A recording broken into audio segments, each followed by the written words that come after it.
Kejaksaan Tinggi Kalbar memastikan proses hukum kasus pengadaan tanah untuk pembangunan kantor pusat Bank Kalbar tahun 2015 yang menjerat anggota DPRD Kalbar berinisial PAM saat ini masih terus berlanjut. Sementara itu, Ketua Fraksi PDI Perjuangan DPRD Provinsi Kalbar menyebut PAM masih tercatat sebagai anggota DPRD Kalbar dan kader PDI Perjuangan. Usai permohonan pra-peradilan ditolak oleh Pengadilan Negeri Pontianak, Kejaksaan Tinggi Kalbar terus memproses kasus pengadaan tanah untuk pembangunan kantor pusat Bank Kalbar tahun 2015 yang menjerat anggota DPRD Kalbar berinisial PAM. Asisten Bidang Tindak Pidana Khusus Kejati Kalbar, Siju bilang, proses hukum kasus yang menjerat PAM masih berjalan. Sedangkan untuk ketiga tersangka lainnya, Kejati mengeluarkan surat perintah penyidikan atau sprindik baru sehingga akan diperiksa kembali. Sedangkan untuk PAM statusnya masih tersangka. Terhadap tiga tersangka yang kemarin sebelumnya rapidnya dikabulkan, dan pada saat itu juga kami di tanggal 13 kami menetapkan kembali kepada tiga orang tersebut dengan menerbitkan sprindik yang baru. Jadi status tiga yang bebas di pra-peradilan itu Pak saat ini saksi atau sudah tersangka lagi? Saksi dan kita masih berlanjut.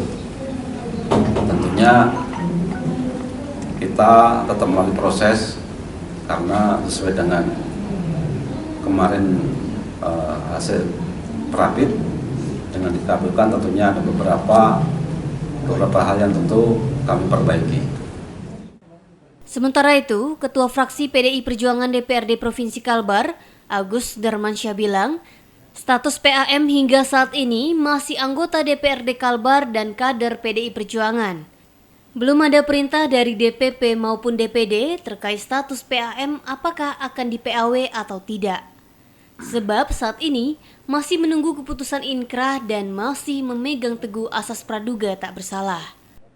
Terkait dengan status beliau hingga saat ini masih menjadi anggota DPRD di DPRD Provinsi Kalimantan Barat ini. Karena memang karena beliau masih dalam proses yang belum sampai kepada inkrah, maka kita masih berpegang kepada prinsip praduga tidak bersalah. Apalagi beliau juga sudah melakukan pembelaan terkait dengan proses ini.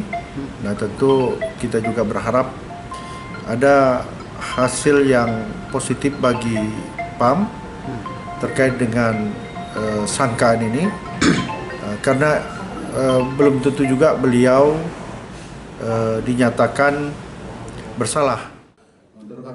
Sebelumnya, Kejati Kalbar menetapkan 4 tersangka dalam kasus pengadaan tanah untuk pembangunan kantor pusat Bank Kalbar tahun 2015. Salah satunya adalah anggota DPRD Kalbar yang juga kader PDI Perjuangan. Tim Liputan Kompas TV, Pontianak, Kalimantan Barat.